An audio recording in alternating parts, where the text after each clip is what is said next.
एक समय की बात है। गदोल नामक एक गांव था, जहां के लोग सब खुशी खुशी रहते थे।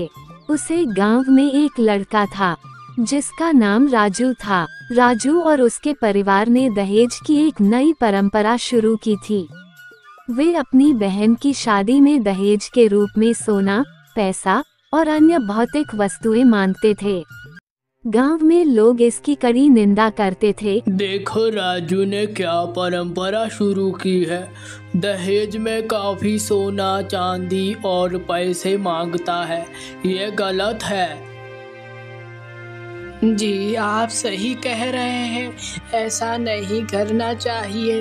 बेचारे जहाँ पैसा नहीं है वो कैसे पैसा देंगे। अभी अपनी भी शादी उसे करनी है, तब उसे पता चल जाएगा। लेकिन राजू की परिवार की मांगें दिन ब दिन बढ़ती जा रही थीं। राजू के माता पिता ने तय किया कि उनकी बेटी की शादी एक अच्छे लड़के से करनी है। सुनो जी, अब हमें राजू की शादी कहीं अच्छे से घर में करवा देनी चाहिए। हाँ भगवान, मुझे भी इसकी शादी का फिक्र है। अब इसकी शादी जल्दी ही करवा देंगे, अच्छी सी लड़की देखकर। दूसरे दिन राजू अपने बेटे का रिश्ता लेकर रामलाल के घर निकल पड़ता है। रामलाल कैसा है? मैं तुम्हारी बेटी के लिए अपने बेटे राजू का रिश्ता लेकर आया हूँ। क्या तुम्हें मंजूर है? क्या बात कर रहे हो राजू, तुम्हें अपने बेटे की रिश्ते की चिंता है और तुम्हें दहेज भी बहुत चाहिए। सुना है गांव में काफ़ी चर्चे हो रहे हैं तुम्हारे दहेज मांगने के। भला कौन दहेज मांगने वालों से शादी करेगा? सीधे चले जाओ यहाँ से। इससे राजू का परिवार गुस्से में आ गया और शादी की तैयारी को रोक दिया।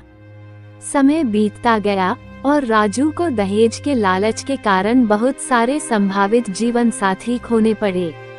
अंत में राजू ने महसूस किया कि उसकी दहेज की लालच ने उसे और उसके परिवार को समाज में अच्छी स्थिति से दूर कर दिया था।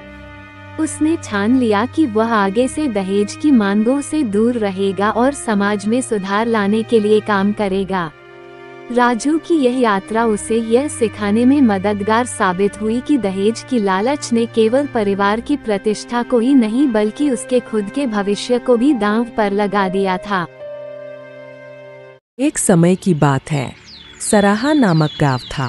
उस गांव के सभी लोग मिलजुल कर रहते थे और उस नगरी में एक राजा भी होता है। राजा की एक रानी होती है, लेकिन 5 सालों से उस रानी के कोई संतान नहीं हो रही थी। रानी 5 साल हो गए हैं, अभी तक हमारे कोई संतान नहीं है। मुझे दूसरी शादी ही करनी पड़ेगी। क्या तुम इससे सहमत हो? जी महाराज, जैसी आपकी इच्छा। इसलिए राजा ने दूसरी शादी करने का फैसला लिया। फिर राजा ने दूसरी शादी कर ली।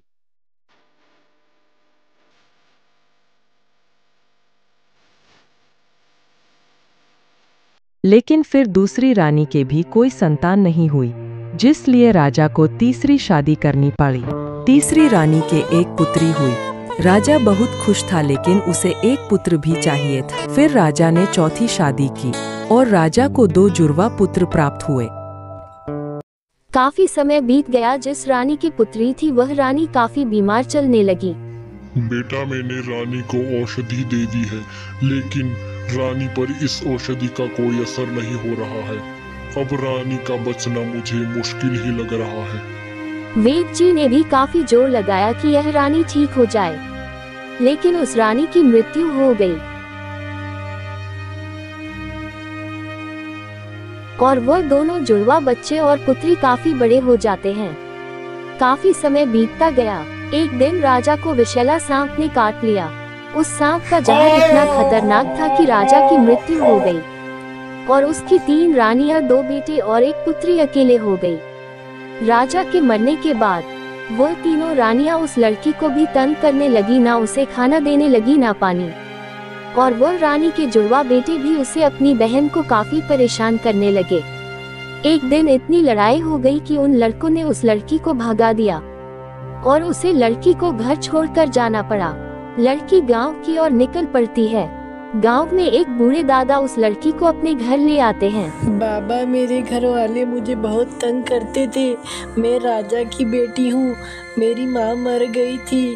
कोई बात नहीं बेटा, मैं तुम्हारा ख्याल रखूंगा, तुम यहाँ मेरे साथ रहो। वही उसकी देखभाल करते थे। एक दिन दूसरे देश का राजकुमार गांव से गुजर रहा था। उसने उस कन्या को देख लिया और उसे बूढ़े दादा से उसे कन्या का हाथ मांगा और कहा, श्रीमान, मैं दूसरे देश के राजा अंशुल पुंडीर का पुत्र हूँ और मुझे आपकी यह सुंदर कन्या पसंद आ गई है। क्या आप इनका विवाह मेरे साथ करवाना चाहोगे? वह बूढ़े बुजुर्ग हाँ कर देते हैं और उन दोनों का विवाह हो जाता है और वह कन्या भी एक राजा की रानी बन जाती है।